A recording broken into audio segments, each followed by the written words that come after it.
उसका दिन जिसमें हम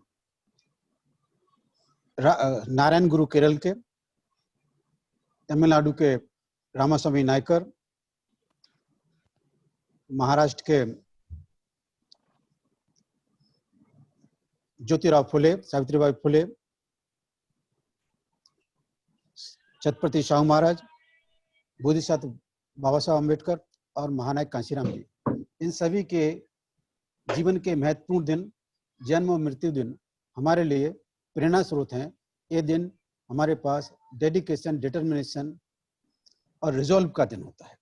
हम अपने आप को दृढ़ संकल्पबद्ध करते हैं और हम सबके समक्ष अपने संकल्प को दोहराते हैं कि इन महापुरुषों का जो कारवां है, हम उसको तीव्र गति से आगे बढ़ाने का प्रयास करेंगे और कामयाबी हासिल करके आपके प्रति आदरांजलि व्यक्त करेंगे। ये हमारे लिए रूटीन। लेकिन अगर आज हम 5 दिन का हमारा आज से एक सब्जेक्ट नया शुरू होने जा रहा है। लगभग 2100-2200 साल से जिस सब्जेक्ट को बहुजन समाज से दबा के रखा है, छुपा के रखा है, अलगाव करके रखा है, उस शब्द का इंट्रोडक्शन आज हम करने जा रहे हैं। वो है शब्द अनवीक्षिकी या strategic thinking, faculty of strategic thinking, designing way forward, creative thinking, lateral thinking और तमाम प्रकार की थिंकिंग। ये सारी थिंकिंगों का एक शब्द जो इंडियन कॉन्टेक्स्ट में यूज होता है, पाली में अनुवेक्षण कहते हैं, संस्कृत में अनवीक्षिक कहते हैं और हिंदी और मराठी में भी अनवीक्षिकी, गुजराती में भी अनवीक्षिकी शब्द का प्रयोग होता है। तो ये शब्द कोई नया नहीं है, लेकिन हमसे छुपा के रखा, ऐसे विद्या के रूप में से हमसे छुपा के रखा।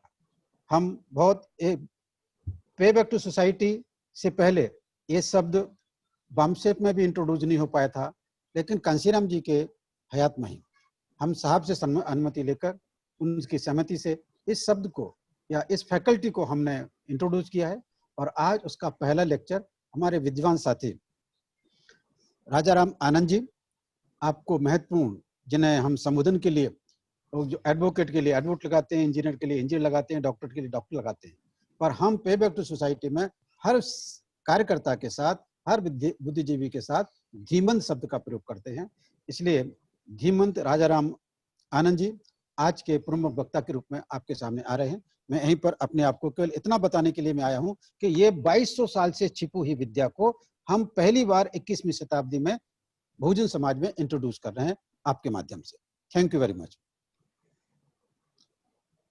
Rajaram Anand ji. Thank you sir. मैं अपनी बात शुरू करने से पहले आज इस वर्चुअल मीट में उपस्थित मेरे सभी सम्मानित सहकारियों, सबसे पहले तो मैं अपने एमेंसिपेटर पेरियार ईवी रामास्वामी नायकर की 142वीं जयंती पर सभी को बहुत बहुत मुबारकबाद पेश करता हूं, सभी को शुभकामनाएं देता हूं।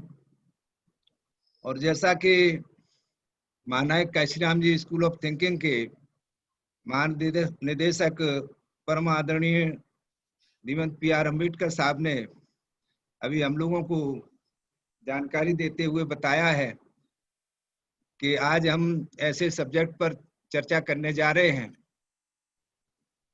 जो हमारे देश की विधा रही, कला रही, लेकिन कुछ ऐसे लोगों का जब प्रभाव बढ़ा जो मानवता में यकीन नहीं रखते थे, इंसानियत में भरोसा जिनको आज भी नहीं है, ऐसे लोगों ने उस कला को, उस विद्या को, उस शास्त्र को एक तरीके से यहाँ से डेमोलिश किया, गायब किया।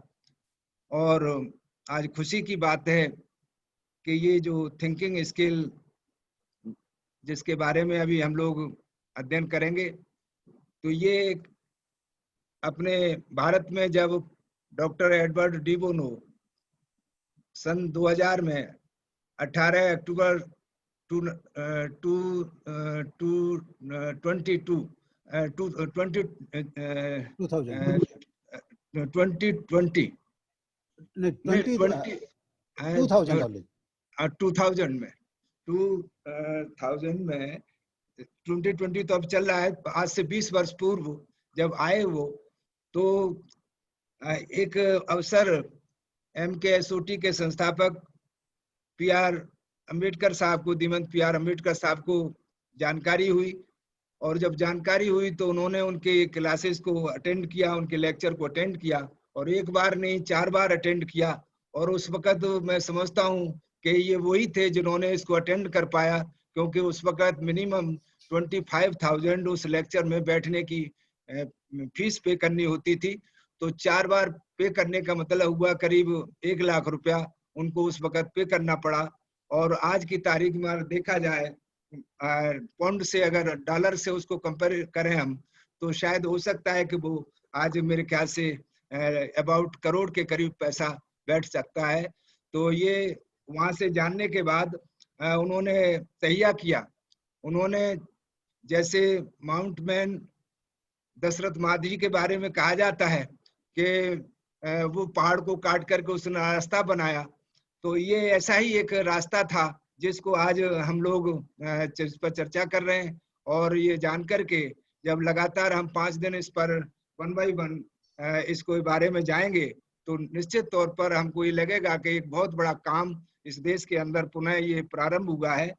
तो मैं इसमें ज्यादा समय अब न लेते हुए अपने टॉपिक पर आना चाहूंगा कि आज मुझे जो टॉपिक मिला है उसमें एक तो यही है कि ये thinking skill is the life skill, और इसमें 5 सब टॉपिक है इसके, जिसमें नंबर 1 है, ए है जे भीम धीमंत, इसका explaining its scope and meaning. B है इसमें old definition of Anvikshiki and its journey from ancient to date. और सी है इसमें caste is another name of untouchability और स्टूपिडिटी, अनटचेबिलिटी अनथिंकिंगनेस और stupidity. Caste is another name of unthinkingness और stupidity. और D है crushing and destroying the golden period of Ashoka reign। और E है defining the Manu Smriti during Pushyamitra Sunga, defining the Manu Smriti during Pushyamitra Sunga। ये आज के मेरे जो सब्जेक्ट है उसमें इसके सब टॉपिक हैं, तो मैं सबको अलग अलग रख कर के आपके सामने बात रखूंगा। वैसे इसे और भी आगे हमारे बाद भी 4 साथियों के द्वारा थिंकिंग स्किल के ऊपर अपनी बातें रखनी है अगले 4 दिनों तक आज के बाद। तो ये निश्चित तौर पर एक बहुत बड़ा एक्सप्लोरेशन और एक्सप्लेनेशन दोनों ही चीजें हमारे सामने आएंगी, और निश्चित तौर पर हम सभी कोऑपरेटर्स को और जो यहाँ पर पार्टिसिपेंट्स हैं उनको निश्चित तौर पर बहुत आनंद आएगा। तो मैं अपनी बात thinking skill is the life skill, यानी सोच विचार कौशल ही जीवन कौशल है। क्यों है? क्योंकि थिंकिंग के बिना विजडम नहीं आती, क्योंकि थिंकिंग के बिना विजडम नहीं आती, क्योंकि थिंकिंग हमें इमिटेशन से बाहर निकालती है। इमिटेशन, अगर थिंकिंग नहीं है तो किसी न किसी के पीछे आदमी लगता है। तो अगर आपके पास थिंकिंग है तो आप इमिटेशन से बचेंगे, इमिटेशन से बाहर निकलेंगे। और thinking is the driving of talent, ये भी एडवर्ड डी बोनो का कहना है कि thinking is the driving of talent. अगर आपके अंदर विद्वता है तो विद्वता आपकी बेकार है अगर आपके पास थिंकिंग नहीं है। जैसे उदाहरण के लिए कोई बहुत अच्छी कार हो, लाखों रुपए की कारें आती हैं आजकल, और अगर ड्राइविंग नहीं है तो मान लो कि वो फिर कार नहीं, बेकार है। ऐसे ही अगर थिंकिंग नहीं है तो टैलेंट भी हमारी बेकार है। और भी एडवर्ड डी बोनो ही कहते हैं कि thinking is the ultimate human resource. अगर ह्यूमन का हम रिसोर्स, ह्यूमन को रिसोर्स के रूप में देखना चाहते हैं तो there must be thinking, there must be thinking with him. और एक बात जो एडवर्ड डी बोनो की है, जो थिंकिंग स्किल से बहुत ही मेल रखती है। वो कहते हैं कि if you don't do your own thinking, someone else will do it for you. अगर थिंकिंग आप अपने बारे में नहीं करेंगे तो फिर कोई और दूसरा आदमी आपके बारे में सोचेगा, और वो आपके बारे में क्या सोचेगा इसे हम और आप सभी साथी अच्छी तरह से समझ सकते हैं। तो मैं, जैसा कि मेरा टॉपिक है उसमें सबसे पहले ये कहा गया है कि ये जय भीम और धीमंत, इसका एक्सप्लेन करें इसे, इसका क्या स्कोप है और इसकी क्या मीनिंग है। तो मैं जय भीम के बारे में थोड़ी मेरे पास जो जानकारी है, और खास करके जानकारी मेरे पास जो महानायक काशीराम स्कूल ऑफ थिंकिंग की है, तो उसी के माध्यम से, उसी के सहयोग से मैं ये कहना चाहूंगा कि जय भीम का उच्चारण करने का श्रेय बाबू हरदास लक्ष्मण नगराले को दिया जाता है। जय भीम का उच्चारण सबसे पहले बाबू हरदास लक्ष्मण नगराले, जो अंबेडकर मूवमेंट के बहुत प्रारंभिक दौर के, बाबा साहब के टाइम के हमारे मूवमेंट के, हमारे समाज के उद्धारक रहे हैं, सुधारक रहे हैं। ये बात पीटी रामटेके ने अपने शोध में लिखा है कि एक मौलवी ने उन्हें सलाम अलैकुम का अर्थ समझाया, और उन्होंने भीम विजय संघ के कार्यकर्ताओं के बीच आपस में बलभीम बोलना शुरू किया। बाद में यह शब्द ज्यादा उपयुक्त नहीं लगा, उसके स्थान पर जय भीम का चयन किया गया कि ध्वजारोहण करते समय या सलामी देते समय अथवा आपस में मुलाकात होते समय नमस्कार या कुछ और कहने के स्थान पर जय भीम कहना चाहिए, तथा इसका स्वीकार बलभीम कहकर करना चाहिए। मतलब जैसे मुझे कहना है तो मैं जय भीम कहूंगा, और जो जिसको कह रहा हूं तो वो मुझे रेसिप्रोकेट करेंगे तो बलभीम कहेंगे। ये इस तरह की शुरुआत है इसकी।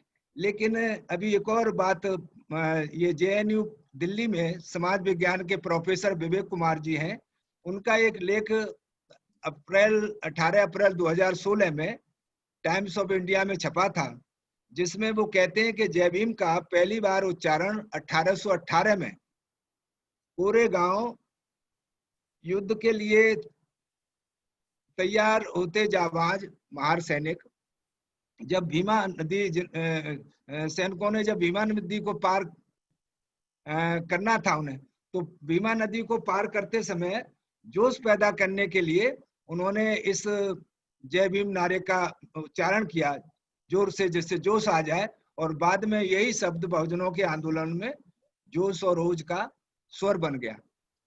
ऐसा प्रोफेसर विवेक कुमार, जो वर्तमान में भी जेएनयू दिल्ली में प्रोफेसर हैं समाज विज्ञान के, उनका एक आर्टिकल अखबार में टाइम्स ऑफ इंडिया में छपा था, उनका कहना। लेकिन महानायक Kashiram ji school of thinking किसी भी अपने आदर्श पुरुष के व्यक्तित्व से आगे उनकी विचारधारा में विश्वास रखता है। MKSOT अपने किसी भी आदर्श पुरुष के व्यक्तित्व से ज्यादा, व्यक्ति से ज्यादा उनकी विचारधारा में विश्वास रखता है। क्योंकि अम्बेडकरवाद एक कृतिशील विचार यानी एक्शन आइडियोलॉजी है, जो सोच विचार करने वाली सक्षम शासनकर्ता जमात बनाने की प्रभावी प्रक्रिया है। इसलिए इसी विचारधारा के अंतर्गत जय भीम का अर्थ है आप में निहित महानता, मानवता का मैं सम्मान करता हूं और शुभकामनाएं प्रस्तुत करता हूं। ऐसा महानायक Kashiram ji school of thinking की जो सोच है, जो उनका अपना, क्योंकि किसी भी समाज के जो स्कूल ऑफ थॉट्स होते हैं तो वो भी कोई आराम से किसी बात को नहीं रखते हैं, चारों ओर सारी चीजों को समझने सोचने के बाद। तो ये जो जय भीम का अर्थ महानायक Kashiram ji school of thinking की तरफ से आप में निहित महानता और मानवता का मैं सम्मान करता हूं और शुभकामनाएं प्रस्तुत करता हूं। अंग्रेजी में जय Bhim means we honour and wish the greatness in you. तो ये उनकी फाइंडिंग्स हैं। महानायक Kashiram ji school of thinking के जो डायरेक्टर जनरल हैं धीमंत PR अंबेडकर साहब, तो उन्होंने हमको ये जानकारी दी और मैंने भी ये बात रखने से पहले कंसल्ट किया, तो उन्होंने कहा कि नहीं, ये पूरी चीज हमने तथ्यों के आधार पर फाइंड आउट की है। जैसे इसके बारे में आगे आप जब सुनेंगे पढ़ेंगे तो आपको डिटेल मिल जाएगा। अब अगला इसमें जो धीमंत का एक्सप्लेनेशन है, तो धीमंत जैसे हम लोग जानते हैं कि गुण विचार की प्रवीणता के आधार पर श्रीमान या श्रीमती शब्दों का उच्चारण किया जाता है, जो किसी व्यक्ति को धन या लक्ष्मी से संपन्न होने का प्रदर्शन करता है। जो श्रीमान होते हैं या श्रीमती होते हैं, तो ये मतलब संपन्न लोग जो धन दौलत से संपन्न होते हैं उनके लिए प्रयोग होता है। इन दोनों शब्दों में पुरुष एवं महिला होने का भेद इससे दिखाई देता है, जबकि धन संपन्नता में भले वो बराबर हो, तो ये जो श्रीमान और श्रीमती की जो अवधारणा है, तो ये जिस मैथोलॉजी से कंट्रोल होती है, तो उसके बारे में हम लोग अच्छी तरह से समझते हैं कि वो न केवल यहाँ पर बल्कि हर जगह पुरुष के बराबर महिला की जो स्टेटस है उसको नहीं कभी रखना चाहती, कभी उसने नहीं बराबर आने दिया है। तो वो चीज यहाँ भी उन्होंने इसमें जो अपना घटियापन दिखाने में कमी नहीं रखी है। व्यक्ति है तो उसको श्रीमान, और अगर वो स्त्री है, महिला है, तो उसको श्रीमती। ये श्रीमान शब्द राजा महाराजाओं तथा विशिष्ट व्यक्तियों के लिए जो और ज्यादा साधारण शब्द, तो वहां पर ये श्रीमान शब्द बहुजन में श्रीमंत उपयुक्त रूप में प्रयुक्त होता है। जो राजे महाराजे होते हैं या और ज्यादा वीवीआईपी होते हैं, तो उनके बारे में ये श्रीमान शब्द बहुजन में श्रीमंत रूप में प्रयुक्त किया जाता है। अब जो ये धीमंत की बात है, तो धीमंत जैसे धी या सुधी या भाव सुधी, तो ये जो शब्द हैं ये भी जैसे माने विचार करने, अच्छी प्रकार से विचार करने या भावनाओं के वशीभूत विचार करने, इन अर्थों में आता है। अर्थात इमोशनल इंटेलिजेंस भाव सुधी, इससे समझा गया है। इसका धी का, सुधी का और भाव सुधी का जो तात्पर्य है वो इससे समझा गया है। इसलिए धीमंत से आशय है ऐसे व्यक्ति जो सोच विचार करने में दक्ष हैं, अर्थात जो सुधी हैं। हम लोग जैसे यहाँ जो बैठे हुए लोग हैं, अगर इनके लिए धीमंत प्रयोग किया जाए तो मैं समझता हूँ कि ये एकदम उपयुक्त है, क्योंकि यहाँ हम लोग सिर्फ सोच विचार करने के लिए अपने यहाँ पर चर्चा करते हैं, और अपना जो भी हमारा जो काम है, तो वो निश्चित तौर पर एक सुधी व्यक्तित्व के रूप में दिखाई देता है। अब मेरे सब्जेक्ट का जो सेकंड बी जो सब टॉपिक है वो है आणविक्षिकी। तो आणविक्षिकी में वो कहते हैं कि भाई इसकी एंशिएंट डेफिनेशन से आज तक क्या स्थिति है आणविक्षिकी की, उसके बारे में मुझे बताना। Old definition of Anvikshiki and its journey from ancient to date.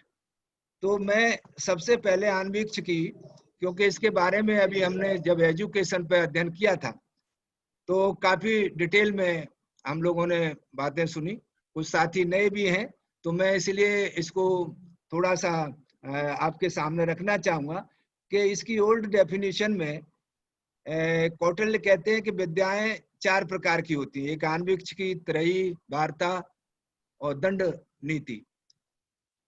अब ये मनु के मानव संप्रदाय के अनुसार इसमें वो कहते हैं कि त्रयी, वार्ता और दंड नीति 3 ही विद्या हैं।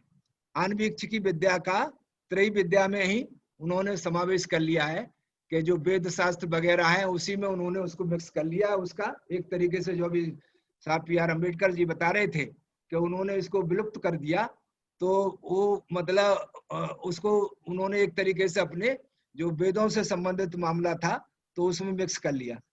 बृहस्पति संप्रदाय के जो मतलम्बी हैं उनके अनुसार वार्ता और दंड नीति दो ही विद्या है।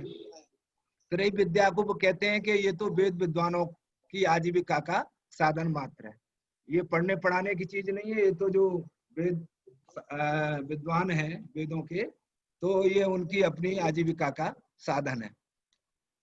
और शुक्राचार्य संप्रदाय के विद्वानों के अनुसार केवल दंड रीति को ही विद्या माना गया है। वो कहते हैं कि शेष सभी जो प्रारंभिक विद्याएं इसी दंड रीति में ही निहित हैं, यानी शासन, प्रशासन, न्याय, अन्याय, कुशासन, ये मतलब सिर्फ विद्या है, बाकी और कुछ नहीं है। वो शुक्राचार्य तो इससे बहुत ज्यादा आगे निकल गया है। तो कौटिल्य के अनुसार विद्याओं के 4 प्रकार को ही माना गया है और उनकी यथार्थता वह धर्म और अधर्म के ज्ञान में बताते हैं। सांख्य, योग, लोकायत व चिंतन, ये सभी आन्वीक्ष की विद्या यानी सोचने की संपूर्ण कौशल के अंतर्गत आते हैं। आन्वीक्ष की विद्या सामान्य जनों का उपकार करती है या जीवन में विचार करने, सोचने का सामर्थ्य प्रदान करती है, दुखों, व्यसनों से मुक्ति तथा उत्थान का मार्ग दिखाते हुए बुद्धि की वृद्धि करती है, प्रज्ञा, भाषा, व्याकरण से जीवन में प्रवीणता लाती है। इस प्रकार आन्वीक्ष की विद्या सभी दृष्टि से प्रतिष्ठित, मूल्यवान एवं शाश्वत गतिशील विद्या है। इसमें वैसे सम्राट अशोक के टाइम में 12 विषयों का समावेश है, क्योंकि एजुकेशन को जब हमने चर्चा की थी तो इस पर काफी डिटेल में 5 दिन तक लगातार इस पर चर्चा हुई थी, तो मैं ज्यादा उसमें डिटेल में नहीं आना चाह रहा। आन्वीक्ष की विद्या देश में वास्तव में जन सामान्य के लिए उपलब्ध हो सकी वह अशोक महान का शासनकाल था। उन्होंने अपने प्रजाजनों को सर्वाधिक जोर आन्वीक्ष की विद्या पर ही था। उनकी फैकल्टी ऑफ थिंकिंग स्किल यानी प्राथमिक स्तर से स्नातक तक अनिवार्य विषय के तौर पर कोर्स में थी, जिसके कारण न केवल भारत बल्कि दूर दूर से और यहाँ तक कि विदेशों से भी हजारों विद्यार्थी इसी विशेष आन्वीक्ष की शिक्षा को ग्रहण करने के लिए भारत में आते थे, जिसके कारण भारत विश्व गुरु कहलाया। उनके शिलालेख पर लिखा गया प्रमाण है इसका। वो कहते हैं कि जो कुछ भी लोगों के जीवन में मैं प्रगति और समृद्धि ला सका हूं वह मूलतः उनको सोच विचार करने वाला बनाकर ही ला सका हूं। ये जो शिलालेख सम्राट अशोक के, क्योंकि ये अच्छी बात है कि अगर शिलालेख नहीं होते तो शायद हो सकता था कि आज के जो ये मनुवादी हैं तो सारे इनका प्रोपेगेंडा झूठ पर आधारित है, तो निश्चित तौर पर महानायक Kashiram ji school of thinking की जो फाइंडिंग्स हैं, जो ये रिसर्च है, जो अन्वेषण है, तो इसको झुटला देते। लेकिन पत्थर की लकीर जो कहावत है, सम्राट अशोक अगर अपने शिलालेखों पर न लिखवाए होते तो शायद हम ये कह पाने में समर्थ ना हो पाते।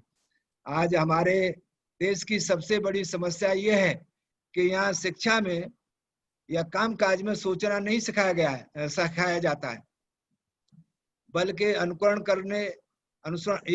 करने को बाध्य किया जाता है।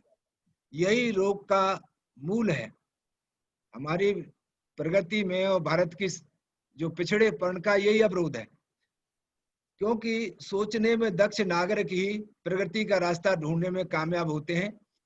ये कोटेशन मैंने धीमंत PR अम्बेडकर साहब का यहाँ कोट किया है, जो बहुत पॉपुलर उनका कोटेशन है कि हमारे देश में सबसे बड़ी समस्या यही है कि यहाँ शिक्षा में या कामकाज में सोचना नहीं सिखाया जाता है, बल्कि अनुसरण करने के लिए बाध्य किया जाता है। तो इसलिए साथियों, हमारे देश में यह प्रबल धारणा है कि आन्वीक्ष की और भाव शुद्धि यानी इमोशनल इंटेलिजेंस को सीखने सिखाने की जरूरत नहीं है। ऐसी धारणा यहाँ बना दी है, क्योंकि यह तो जन्म से ही आती है, पैतृक है, ईश्वर की देन है, जैसे जाति जन्म के कारण आती है। इस धारणा को हमें बदलना जरूरी है। ऐसी धारणा आप लोग सुनते होंगे गांव देहातों में, हमारे समाज में भी बहुत प्रचलित है, जो शूद्र लोग हैं कि अरे ये तो सब ऊपर से ही आते हैं, चिते हुए मोर चिते हुए वहीं से आते हैं। तो ये हमने वहीं से अनुकरण किया है, क्योंकि और कुछ हम सीखे हो न सीखे हो, लेकिन अनुकरण करने में हमारी टक्कर कोई नहीं ले सकता।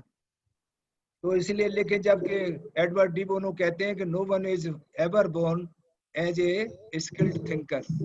ये Edward de Bono, doctor Edward de Bono, जो ग्लोबल गुरु हैं, माइंड गुरु के नाम से जिन्हें दुनिया में जाना जाता है, उनका कहना है no one is ever born as a skilled thinker. और इधर ये लोग बताते हैं कि यहाँ तो इसको सीखने सिखाने की कोई जरूरत नहीं है, क्योंकि ये तो जन्म से ही आ जाती है, पैतृक है, ईश्वर की देन है, जैसे जाति जन्म के कारण आती है।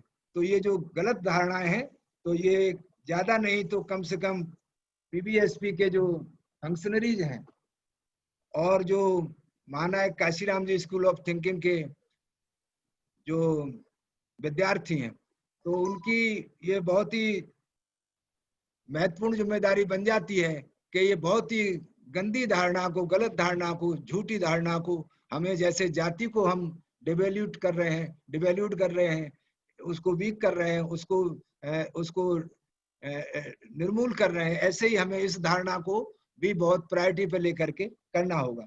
अब मेरा थर्ड जो सब टॉपिक है, उसमें कहा गया है caste is another name of unthinkness और स्टूपिडिटी। तो मैं इस पर अपने बात आपके सामने रखना चाहूंगा। जैसा कि गत दिनों पीबीएसपी के अंतर्गत हम लोगों ने कास्ट के विषय पर बहुत गहरा अध्ययन किया है। इसके अतिरिक्त हमारे अनेकों विद्वान सहकारियों को डॉक्टर बाबा साहब अम्बेडकर के विचारों को पढ़ने का दी कास्ट इन इंडिया तथा एनिलेशन ऑफ कास्ट में जरूर मौका मिला होगा। यहाँ जो साथी हमारे नए आए हैं, जो हमारे इस डिस्कशन में सम्मिलित नहीं हुए थे, लेकिन मुझे भरोसा है यहाँ एक से एक विद्वान पार्टिसिपेंट्स हैं, तो उन्होंने निश्चित तौर पर जो परम पूज्य डॉक्टर बाबा साहब अम्बेडकर की स्वयं की लिखी हुई द कास्ट इन इंडिया, जो उन्होंने 1916 में कोलंबिया यूनिवर्सिटी में अपने रिसर्च पेपर के रूप में जिसको पढ़ा था, बाद में कास्ट इन इंडिया के नाम से बुक बनी। और एनिलेशन ऑफ कास्ट जो बाबा साहब डॉक्टर अम्बेडकर को 1936 में, मई 1936 में जो उन्हें लाहौर में जात पात तोड़क मंडल में अपना लेक्चर देना था, जो बाद में कैंसिल हो गया था, जो नहीं दिया गया था, तो वो बुक एनिलेशन ऑफ कास्ट के रूप में बहुत पॉपुलर। और उस किताब को पढ़ करके ही काशीराम जी एक ही रात में उसको कई बार पढ़े। मुझे तो जहां तक बताया गया है कि वो सुबह तक 3 बार उन्होंने उस किताब को पढ़ दिया था, जिसमें 26 चैप्टर हैं। और सुबह जो है फिर वो अपने ऑफिस का रास्ता ही भूल गए, फिर कभी ऑफिस ही नहीं जा सके और उनका जीवन ही बदल गया। तो ये किताब भी निश्चित तौर पर हम में से साथियों ने पढ़ी होगी। इसलिए विश्व के प्रतिष्ठित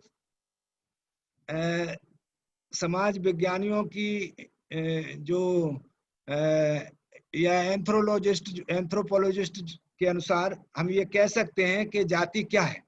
जाति के संबंध में इनके जो समाज विज्ञानी हैं, उनके अनुसार ये स्थापित सत्य है कि जाति एक अवधारणा है।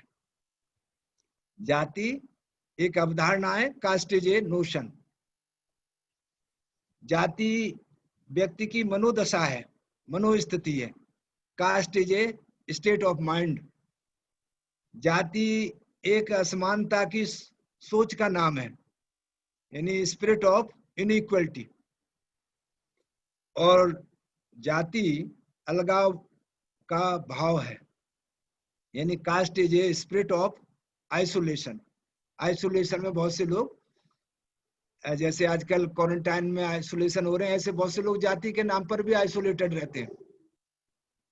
तो और जाति एक प्रकार से अंधविश्वास, पुरानी परंपरा में आस्था अथवा तर्कहीन अवधारणाओं आदि की आधारहीन सोच ही जाति है।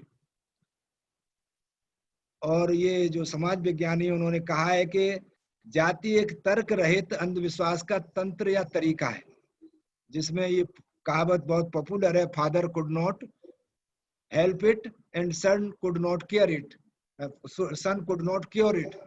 मतलब अगर बाप जो है अपने बेटे को इस जाति के रोग से मुक्त करना चाहे तो वो कुछ नहीं कर पाता, और बेटा अगर बचना चाहे तो वो भी नहीं अपना बचाव कर पाता। तो ये इस तरह की जाति अगर ये कहा जाए कि ये अनथिंकिंगनेस नहीं तो और क्या है। इस प्रकार हम कह सकते हैं कि जाति को अनुकरण या अनुसरण से जिंदा किए हुए हैं। जाति धारणा को सोच विचार के दायरे से अलग रखा जाता है, अर्थात सोच विचार की अनुपस्थिति को ही जाति कह सकते हैं। In brief, caste is another name of stupidity और अनथिंकिंगनेस। स्टूपिडिटी क्या है? स्टूपिडिटी या अनथिंकिंगनेस का मतलब है लैक ऑफ नोइंग, जानकारी कम होना, लैक ऑफ अंडरस्टैंडिंग, समझदारी कम होना, एंड लैक ऑफ थिंकिंग, विचार, सोच विचार भी कम होना इज कॉल्ड स्टूपिडिटी।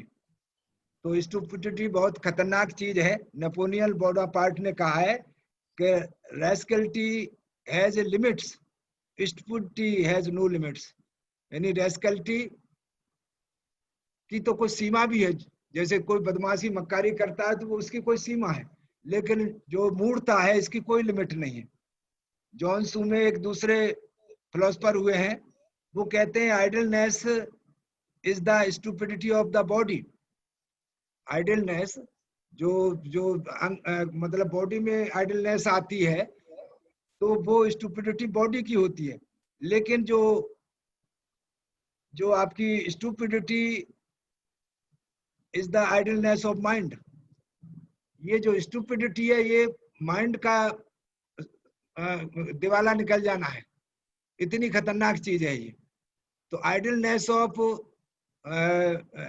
स्टूपिडिटी जो बॉडी की है तो वो इतनी हाथ पैर ही उसमें खाली काम करना बंद करते हैं, लेकिन ये जो stupidity is the idleness of mind, इसमें माइंड बिल्कुल काम नहीं करता। हाथ पैर काम करते रहेंगे, आंखें काम करती रहेंगी, लेकिन माइंड से आप बिल्कुल जीरो। तो ऐसे ही एक और अपने रॉबर्ट ए हेमलिन है, उन्होंने कहा है, वो कहते हैं never under estimate the power of human stupidity. तो ये स्टूपिडिटी बहुत खतरनाक चीज है, और यही कारण है कि ये कास्ट जो है, इसको अगर ये कहा जाए कि caste is another name of unthinkingness और स्टूपिडिटी, तो ये बिल्कुल समझने लायक चीज है कि जब हम इसको जानते हुए भी कि ये कोई फिजिकल बैरियर नहीं है, सिर्फ एक अवधारणा है, और इसको सब लोग जानते हैं कि इसमें हर नीचे वाले को और सबसे ऊपर वाले को अलग कर दें तो हर जाति के ऊपर कोई ना कोई समुदाय बैठा हुआ है, हर समुदाय के ऊपर कोई ना कोई समुदाय बैठा हुआ है। तो ये पागलपन सिर्फ स्टूपिडिटी के कारण या अनथिंकिंगनेस के कारण है। तो मैं अब इस पर ज्यादा ना समय लेते हुए, मेरा समय भी काफी होता जा रहा है, तो मैं अब आपके ये जो चौथा मेरा जो सब टॉपिक है, crushing and destroying the golden period of Ashoka rain, यानी अशोक महान के शासन में जो स्वर्ण काल है उसका विध्वंस और उसको कैसे तहस-नहस किया गया, नष्ट किया गया, तो इसके बारे में मैं अपनी बात संक्षेप में रखना चाहूंगा। साथियों, हम लोग सभी जो खास करके इस पीबीएसपी के 5 महीने के जो ऑनलाइन मीट का कार्यक्रम रहा है, या जो महानायक Kashiram ji school of thinking से जो वाबस्ता है, तो वो अच्छी तरह से जानते हैं कि महान सम्राट अशोक का शासन काल जिसे इतिहास में स्वर्ण काल कहा जाता है,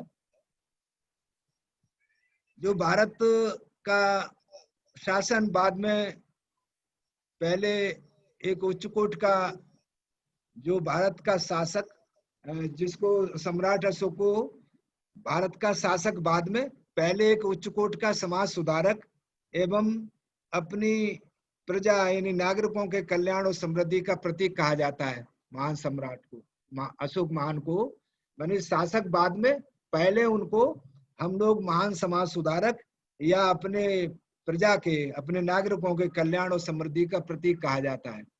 ऐसा इतिहास गवाह है इसका, और इतिहास में उनके पीरियड को स्वर्ण काल कहा जाता है। क्यों? क्योंकि भारत में उनके समय भारत को शिक्षा के क्षेत्र में अद्वितीय स्थान अर्थात विश्व गुरु की पदवी प्राप्त थी। क्योंकि भारत देश को सोने की चिड़िया की प्रशस्ति का गौरव प्राप्त हुआ था, क्योंकि स्वतंत्रता, महानता एवं गरिमापूर्ण शासन काल था। और चूंकि उस समय जो भारत के मूलवासी थे, भारत के मूल वासियों का, ओरिजिनल इंडियंस का स्वयं का गौरवशाली शासन था वो, तो ऐसा महान अशोक महान का शासन काल जो क्रश किया गया, डिस्ट्रॉय किया गया, तो ये बहुत ही हमारे लिए इस पर गौर करने की और इसको समझ करके इस पर अध्ययन करने की जरूरत है।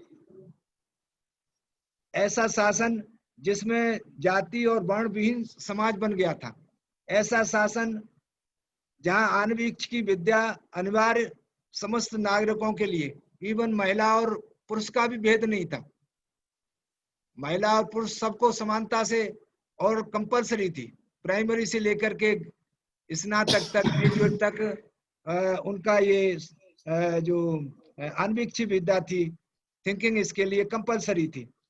और तीसरा, सोच विचार करने वाला समाज का जिसने निर्माण कर दिया था, और सामाजिक समवाय एवं सहकारिता यानी social and osmosis and cooperation skill, जिसका बहुत बड़ा बोलबाला था, ऐसे शासन काल को क्रश किया गया, डिस्ट्रॉय किया गया। तो इसके बारे में बात हमको जरूर गंभीरता से लेनी चाहिए, क्योंकि ऐसा शासन जो सम्राट महान के टाइम में आत्मनिर्भरता जिसे पूरी तरह से प्राप्त थी, यानी इंडिपेंडेंस टू ऑल, और शिक्षा सभी प्रजाजनों को अनिवार्य रूप से जहां मिलती थी, education to all, health care to all, और प्रगति एवं समृद्धि का शासन प्रशासन, ऐसा गोल्डन पीरियड ऑफ अशोकादि रेन, तो इसको क्रश किया गया, इसको डिस्ट्रॉय किया गया। तो इसके बारे में बाबा साहब डॉक्टर अम्बेडकर ने भी अपने एनिलिशन ऑफ कास्ट में चैप्टर 17 में वो कहते हैं, there is only one period in Indian history which is a period of freedom, greatness and glory. In Indian history, which is a period of freedom, greatness and glory, there is the period of Maurya Empire. This is the period of Maurya Empire. At all other time, the country suffered from defeat and darkness. तो ये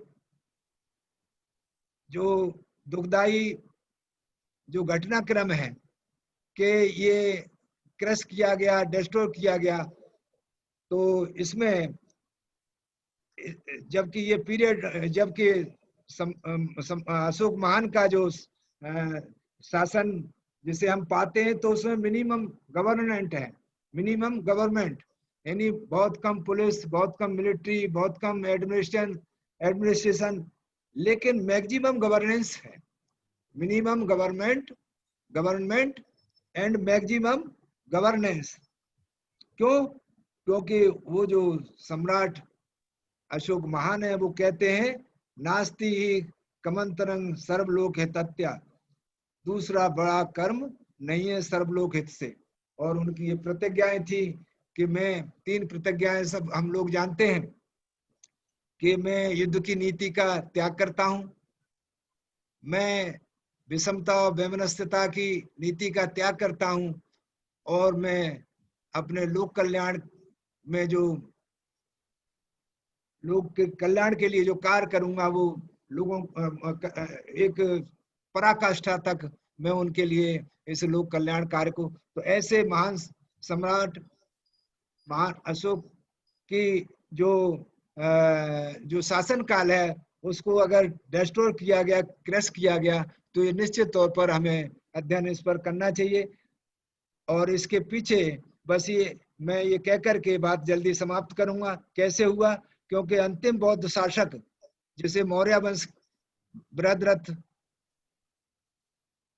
की जब हत्या हुई, तो हत्या के बाद उसका सेनापति पुष्यमित्र सुंग, जो कहा जाता है कि वैसे मुझे इसका प्रमाण नहीं है, लेकिन अधिकतर साथियों ने मुझे बताया कि राजा जो बृहद्रथ था, तो ये पुष्यमित्र संग उसका साला था। उसने अपनी बहन की शादी इसके लिए, क्योंकि राजाओं को शौक था, बहुत सारी शादियां कर लिया करते थे, तो वो उसने बहन की शादी करके और सेनापति बना था वो। और बाद में इसी गलतफहमी में उसने उस बृहद्रथ की अपनी सेना की सलामी के टाइम में उसकी गर्दन काट दी, उसकी हत्या कर दी और शासक बन गया। उसने वह सब कुछ अब जब शासक बन गया तो उसने वह सब कुछ बदल डाला जो मनुवाद को घाव दिया था, जिसमें जो मनुवाद के लिए घातक था। मनुवाद जिससे बहुत ज्यादा प्रताड़ित था, बहुत पीड़ित था, यानी कॉपरेशन के कारण मनुवाद बहुत प्रताड़ित था। समवाय यानी सोशल एंडोस्मोसिस के कारण मनुवाद बिल्कुल भी फेल था, जिसके कारण सोशल एंडोस्मोसिस के कारण जो वर्णवाद और जातिवाद बिल्कुल समाप्त प्राय था, समाप्त हो चुका था। तो जब वो शासक बना तो सबसे पहले उसने वही काम किया जिससे उसको ज्यादा घाव हुए थे। और हम कह सकते हैं कि उसने इनको नष्ट करके विषमता और वैमनस्यता पर आधारित जाति व्यवस्था का मजबूती से निर्माण कराया और कठोरता से पालन कराने हेतु जो प्रजा थी उससे राइट टू आर्म्स यानी जो शस्त्र रखने की आत्मरक्षा का जो अधिकार था, तो सबसे पहले उसने उस पर बैन लगाया, क्योंकि उसे मालूम था कि अगर इनके पास आत्मरक्षा का, तो ये हो सकता है कि विद्रोह करके मुझे मार सकते हैं, क्योंकि उस वक्त शासन काफी दिनों तक मनुवादियों के हाथ में नहीं रहा था। तो उसने बहुत तेजी के साथ ये जो आर्म्स, राइट टू आर्म्स, इसको बैन किया शूद्रों के लिए। और education, right to education ban किया, सेकंड नंबर। और थर्ड नंबर प्रॉपर्टी, संपत्ति के अधिकार से उनको वंचित किया और उनको जो आत्मरक्षा के लिए भयभीत किया, फियर उनको प्रोवाइड, मतलब उसका अगर कहा जाए कि भाई उनको मिला क्या, तो उसके बदले में उसने उनको इग्नोरेंस दिया, शिक्षा लेकर के, हथियार लेकर के फियर, भय उनके सामने प्रस्तुत किया, और प्रॉपर्टी की जगह पर उनमें बैड हैबिट्स, ये सब अगर हम कहें कि जो एक क्रांति हुई थी, तो पुष्यमित्र शुंग या मनु स्मृति काल को ही हम प्रतिक्रांति कह सकते हैं। कि जो क्रांति थी तथागत बुद्ध के द्वारा, जो प्रोफेसर जॉन डेवे कहते हैं कि in India Gautam Buddha initiated A revolution in thinking. Gautam Buddha initiated a revolution in thinking which was ultimately to affect much of Asia। तो ये जो इतनी बड़ी बात हुई थी, तो उसकी एक तरीके से हम कह सकते हैं कि ये जो अशोक का गोल्डन पीरियड है उनके शासन का, तो उसका नष्ट किया जाना, उसका विध्वंस किया जाना, एक तरीके से ये उसकी प्रतिक्रांति है, काउंटर रेवोल्यूशन है। अब मेरा लास्ट का ये जो टॉपिक है तो छोटा सा ही है, इसमें मुझे कहा गया है कि मनुस्मृति एंड पुष्यमित्र शुंग का भी थोड़ा डेफिनेशन बताएं। तो मैं रखना चाहूंगा अपनी बात को और ज्यादा समय नहीं लूंगा। जैसा कि मौर्य सम्राट बृहद्रथ की हत्या करके जब उसका सेनापति पुष्यमित्र शुंग शासक बन बैठा, तो उसके अनेकों जनविरोधी आदेशों के साथ अशोक महान की नीतियों के विपरीत कार्य शुरू कर दिए। जब वो शासक बन गया तो उसने अनेकों जनविरोधी आदेश जारी किए और अनेकों वो कार्य किए जो अशोक महान के टाइम में फल फूल रहे थे। उनके टाइम में क्या था, जो प्रजा नागरिकों में स्वतंत्रता का वातावरण था वह भय युक्त बना दिया गया। आन्वीक्षिकी विद्या के साथ सभी तरह की शिक्षा सिर्फ एक ही वर्ग के लिए अनिवार्य कर दी गई। यहाँ तक कि व्यवसायी वर्ग अर्थात वैश्यों को सिर्फ वही खाते तक लिखने भर की मुड़िया भाषा, जो आज भी आपने देखा होगा, पुराने जो लोग हैं उन्होंने देखा होगा कि ये जो मुड़िया भाषा है ये सिर्फ ये व्यापारी लोग ही जानते हैं इसको, बस उतना ही सीखने की उन्हें अनुमति दी गई थी मनुस्मृति में। बाकी इससे ज्यादा व्यापारी वर्ग जिसे वैश्य कहा जाता है वो उसको भी नहीं थी। ये सुमति भार्गव की अध्यक्षता में 16-17 ब्राह्मणों की देखरेख में मनुस्मृति नामक शासन व्यवस्था चलाने के लिए कानून लिखाया गया, जिसकी नींव ही इस सिद्धांत पर आधारित बनी और टिकी है कि भारत में तत्कालीन सोच विचार करने वाला समाज अब न सोचने वाला बनाना है, अर्थात सोच विचार न करने वाला केवल अनुकरण करने वाला बनाना है, ताकि वह शूद्र अतिशूद्र बना रहे और मनुवादियों की सेवा व गुलामी करता रहे। मनुस्मृति इसी कामयाब प्रकल्प का नाम है जो आज भी अपना प्रभाव बरकरार बनाए हुए है। ये महानायक Kashiram ji school of thinking की डेफिनेशन है मनुस्मृति के बारे में, उसको यहाँ कोट करना चाहूंगा। वो कहते हैं Manusmriti was or is a successful project to convert the thinking majority people into unthinking people of India to initiate and perpetuate the slavery culture. Manusmriti was or is a successful project to convert the thinking majority people into the unthinking people of India to initiate and perpetuate the slavery culture. तो ये मनुस्मृति की बात कहते हुए मैं ये बात जरूर आपके सामने रखना चाहूंगा कि महाड़ सम्मेलन के दौरान एक प्रस्ताव पास हुआ कि समाज में विषमता का जहर घोल रहे हिंदू धर्म ग्रंथ मनुस्मृति को जलाया जाए। सभी ने एक स्वर में कहा मनुस्मृति अछूतों को सामाजिक आर्थिक व राजनीतिक रूप से गुलाम बनाए रखने के लिए रचा गया एक षड्यंत्र है जो हमारी प्रगति में बड़ा बाधक है, इस कारण इसे जलाया जाना बहुत जरूरी है।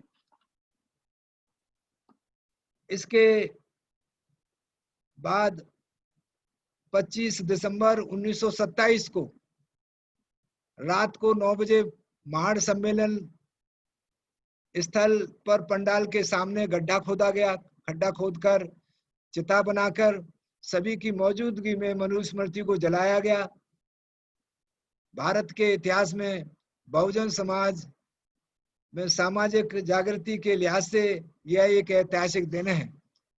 मनुस्मृति के काले कानून वाले ग्रंथ को जलाने वाले अंबेडकर महान भारत के संविधान के मुख्य शिल्पी भी बने, इसलिए मैं उनको नमन करता हूं और ऐसे समाज के उन योद्धाओं को भी नमन करता हूं जिन्होंने 1927 में जबकि हमारे पास आज बड़े बड़े साधन हैं, बड़े बड़े हम लोग अपने आप को सब कुछ आज समझ सकते हैं कि हम कहाँ पर खड़े हों और 1927 में हम कहाँ पर थे। तो उस वक्त इस मनुस्मृति को जो आज भी बरकरार स्थिति में उसके बाद फिर खड़ी हो गई है और हमारे संविधान को वो अपने से कमतर मानती है, उसके बारे में हमारे उस वक्त के हमारे पुरखों ने, हमारे बुजुर्गों ने और बाबा साहब डॉक्टर अम्बेडकर की सदारत में, उनके नेतृत्व में, उनकी लीडरशिप में जो 25 दिसंबर 1927 को मनुस्मृति को जलाया गया, उस दिन को हम लोग जरूर अपने इसको इतिहास की पन्नों में याद रखते हैं।